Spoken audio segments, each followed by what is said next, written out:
Before we dive into this incredible story, make sure you're part of our journey. Hit that subscribe button, turn on notifications, and get ready for a story that will leave you thinking. And if you love inspiring tales, a like goes a long way. Maybe you should try the discount store down the street. The words hung in the air like poison. The boutique manager's smile never reached her eyes as she looked the young woman up and down, lingering on her worn sneakers and secondhand jacket. Around them, shopping bags rustled as other customers pretended not to listen, their designer sunglasses hiding curious glances but not their smirks. In that moment, Jamie wished the polished marble floor would crack open and swallow her whole. She had saved for months for this. Her college graduation ceremony was tomorrow, and all she wanted was one beautiful dress to mark the achievement no one in her family had ever reached. The boutique's glass and chrome interior suddenly felt colder, sharper, designed specifically to remind people like her they didn't belong. Jamie clutched her envelope of carefully counted cash, knuckles white as whispers rippled through the store. What no one noticed was the man in the baseball cap by the sunglasses display, who had lowered his phone, removing his dark glasses with deliberate slowness. His focus had shifted entirely to the quiet drama unfolding before him, his expression changing from casual interest to something more purposeful. The boutique staff, so attentive to labels and status, had failed to recognize that the most influential person in their store wasn't carrying a platinum card. If this moment made you feel something, imagine what's coming next. Hit that like button and stay with us. Subscribe now. The boutique, Elysian, was nestled between a five-star hotel and a Michelin-starred restaurant on Rodeo Drive. Jamie had passed it countless times during her 3 years working at the coffee shop 2 blocks down, serving lattes to the same type of people who now stared through her as if she were invisible. She had watched customers emerge with pristine white bags, their faces glowing with that particular satisfaction that comes from expensive validation. For once, she had wanted to feel that too. "I have enough to pay full price," Jamie said, her voice steadier than she felt. "I don't need a discount." She pulled out her envelope. $978, saved from extra shifts and tutoring freshmen in statistics. The manager, whose name tag read Victoria, exchanged glances with another sales associate, their perfectly lined lips twitching. "Full price for our pieces starts at $4,000, Victoria said, gesturing toward a simple black dress that Jamie had hoped might be within reach. Perhaps there's been a misunderstanding about the caliber of our establishment. The words were polite, but the message was clear. Money wasn't the only requirement for belonging here. The right background, connections, and appearance mattered just as much, all things that Jamie's community college education and waitress uniform couldn't provide. Jamie's cheeks burned as she glanced around, noticing how a woman with a tiny dog in her designer purse was now openly watching the interaction, whispering something to her shopping companion. Both laughed behind manicured hands. The boutique had become a theater, and Jamie's humiliation was the main performance. She slid the envelope back into her bag, where it sat next to her graduation honors notification, the paper that had given her the courage to walk in here in the first place. "I saw a dress in the window last week," Jamie persisted, pointing to a midnight blue gown with silver detailing. "The one that was featured in your Instagram post about new graduates." Victoria's expression flickered with surprise that Jamie would know about their social media marketing, as if people like her weren't supposed to aspire to such things. "That piece is reserved for our established clientele," Victoria replied smoothly. Another associate appeared with a tablet, swiping through it with aggressive efficiency. "In fact, we're quite busy preparing for actual appointments," she continued, gesturing toward the door. "Perhaps Nordstrom would be more suitable for your budget." The last word dripped with such condescension that an older woman browsing nearby looked up, her brow furrowing slightly at the tone. Jamie stood frozen, the familiar sensation of being deemed unworthy washing over her. It was the same feeling she'd had when her high school counselor suggested community college instead of university, when landlords asked for her parents' income before showing apartments, when restaurant hosts seated her near bathrooms despite empty window tables. It was death by 1,000 paper cuts. And this was just the latest one. "I understand," she finally said, the words nearly catching in her throat. She turned to leave, dignity the only thing she had left to salvage. As she moved toward the exit, she caught her reflection in one of the boutique's many mirrors, her second-hand clothes a stark contrast to the opulence surrounding her. For a moment she saw herself through their eyes and felt ashamed. Then something shifted in her expression. Pride. She was graduating tomorrow, against all odds. The man in the baseball cap had moved closer now, pretending to examine a display of silk scarves. He was dressed casually, too casually for Elysian, in worn jeans and a simple gray t-shirt. Yet no one had approached him with the same disdain. Something about his presence commanded a different kind of respect, despite his unassuming appearance. As Jamie reached for the door, he looked up, his gaze meeting hers for the briefest moment. There was something familiar about him, something she couldn't quite place. Things are about to take a turn. Don't miss what happens next. Subscribe, like our video, and keep watching.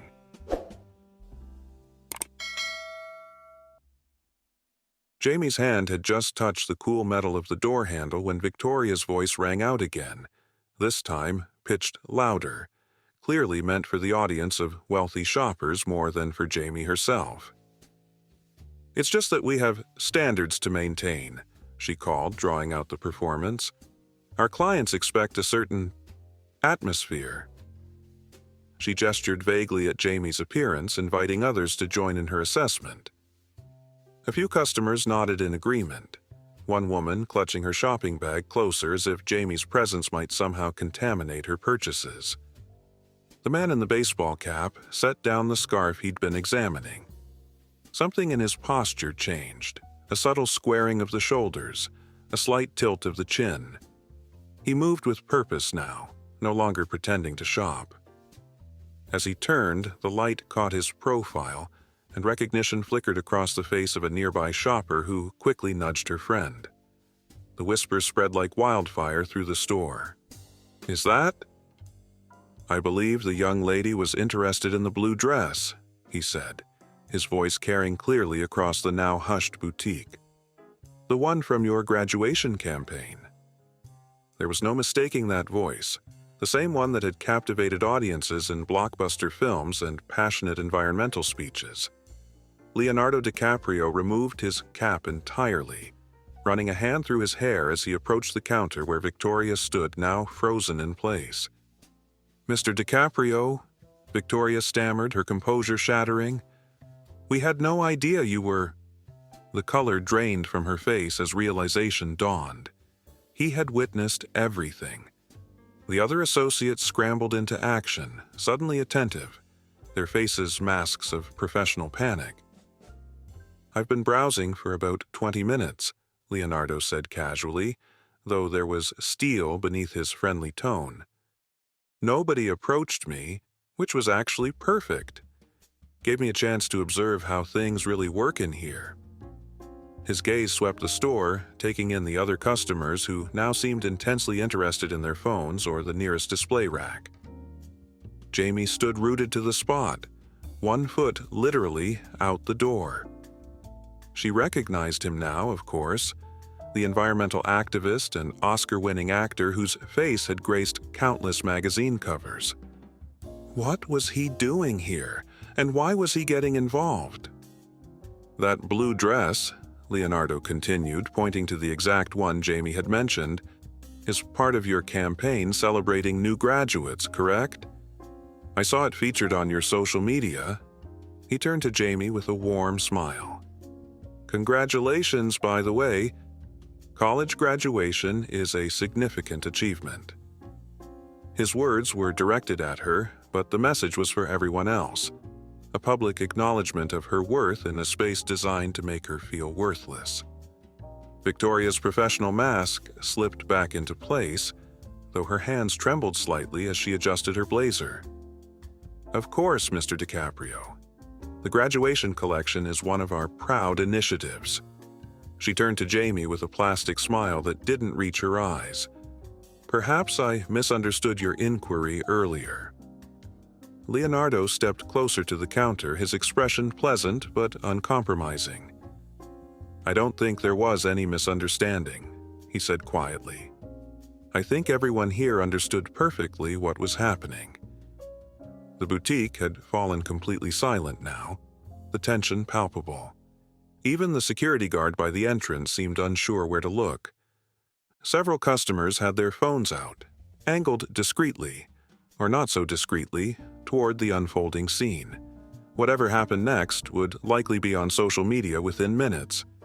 Victoria seemed to realize this too, her eyes darting nervously around the store as she calculated the potential PR disaster. "That blue dress would look stunning for a graduation," Leonardo continued, turning back to Jamie with genuine warmth. "Would you like to try it on?" The question hung in the air, simple but revolutionary. He wasn't just offering her a dress, he was offering her the dignity that had been stripped away moments before. Jamie hesitated, caught between pride and humiliation. Part of her wanted to leave, to escape the stares and whispers. But another part, the part that had worked double shifts and maintained a 3.9 GPA while supporting herself, refused to be dismissed. Meeting Leonardo's eyes, she saw no pity there, only respect. Slowly, she stepped back into the boutique. This story is only getting deeper. What would you do in this situation? Comment below, and let's talk.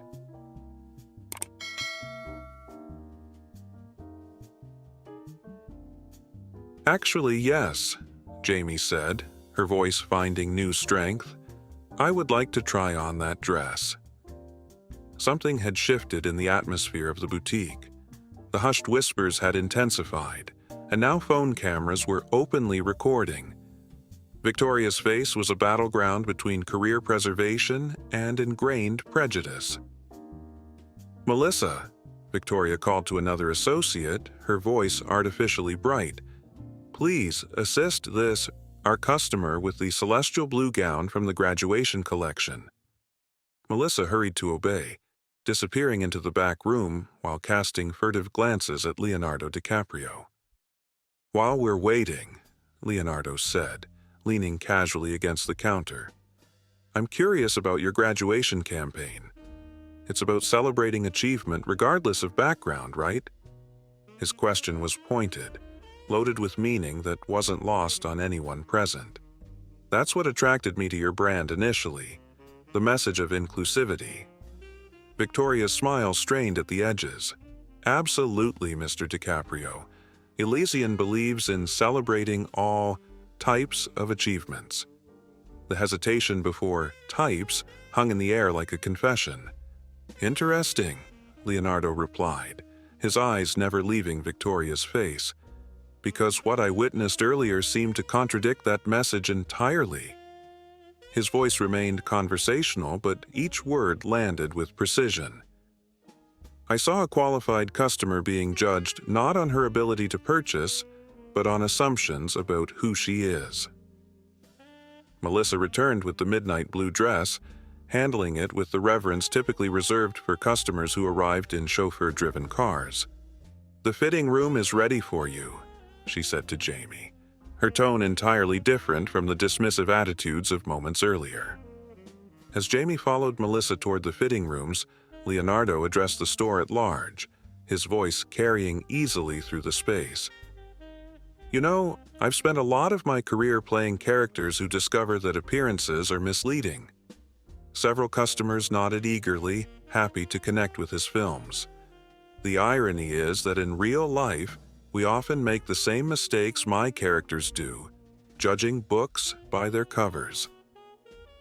The older woman who had frowned at Victoria's tone earlier approached now. "I couldn't help overhearing," she said. "I've been shopping here for 15 years, and I've never seen such treatment." Her diamond bracelet caught the light as she gestured toward the fitting rooms. "That young woman deserves an apology." Victoria's professional smile was cracking under pressure. "There's been a misunderstanding." "No," Leonardo interrupted gently but firmly. "There hasn't, and pretending there has been is part of the problem." He looked around at the other customers, many of whom were now watching openly. "We all saw what happened. The question is, what are we going to do about it?" The fitting room door opened, and Jamie emerged in the midnight blue dress. The transformation was striking, not because the dress had changed her, but because it revealed who she had been all along. The silk material draped elegantly across her shoulders, the silver detailing catching the light with each movement. She stood taller now, chin lifted, eyes bright with a combination of vulnerability and defiance. A hush fell over the boutique. Even Victoria seemed momentarily at a loss for words. The dress, designed for moments of achievement and celebration, found its perfect ambassador in Jamie, a young woman who embodied the very perseverance it was meant to honor. "That's the dress of someone who worked for their success," Leonardo said, breaking the silence. He wasn't performing now. There was genuine admiration in his voice. "That's what real achievement looks like." Several customers murmured in agreement. Phones captured the moment from various angles. The narrative had shifted completely, from humiliation to vindication, from rejection to celebration. Jamie caught her reflection in the mirror again, but this time, she didn't see herself through Victoria's eyes. She saw herself. "I think," Leonardo continued, addressing Victoria directly now, "that your graduation campaign just found its perfect representative." He turned to the other shoppers. "Don't you agree? Wouldn't her story, working through college, achieving honors, saving for this moment, make a more compelling advertisement than using another model who hasn't lived that experience?" "It's not over yet. The best part is coming. Make sure you're subscribed so you don't miss it."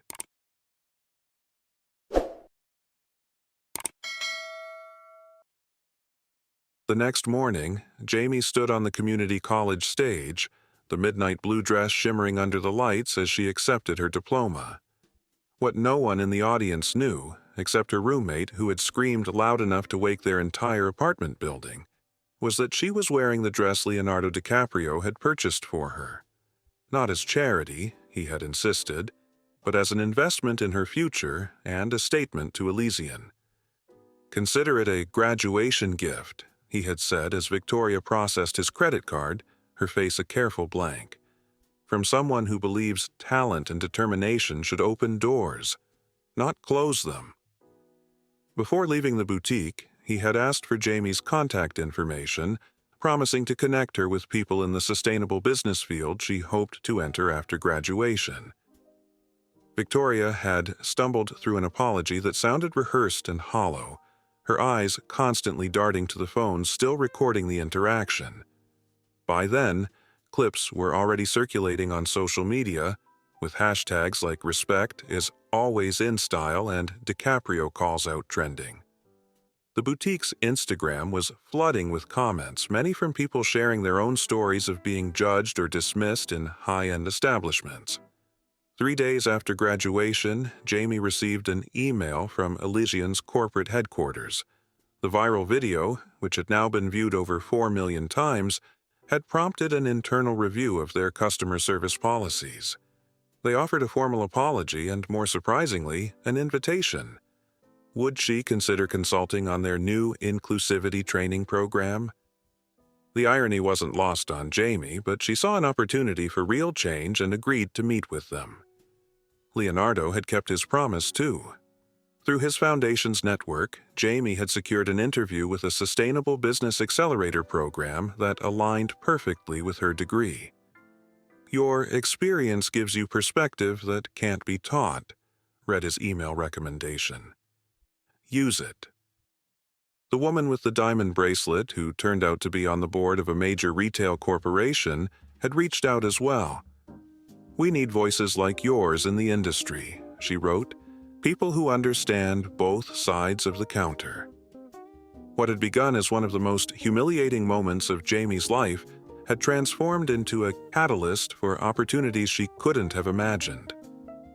The dress hung in her closet now, not as a reminder of that painful encounter, but of what had followed: validation, justice, and doors opening rather than closing.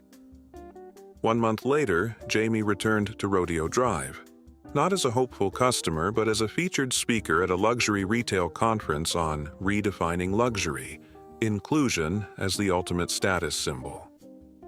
As she walked past Elysian, she noticed their window display had changed. The new campaign featured diverse graduates in their finest attire, with a prominently placed quote, "Achievement comes in many forms. Respect should come in only one." Victoria was no longer working there, transferred to another location, according to industry whispers. The store had new management and a new training program that Jamie had helped design. Small changes, perhaps, in the grand scheme of things, but meaningful ones. Jamie paused outside the boutique, catching her reflection in the same window where she had first seen the blue dress. She was different now, not because of the new clothes she could afford or the connections she was building, but because she refused to let others define her worth.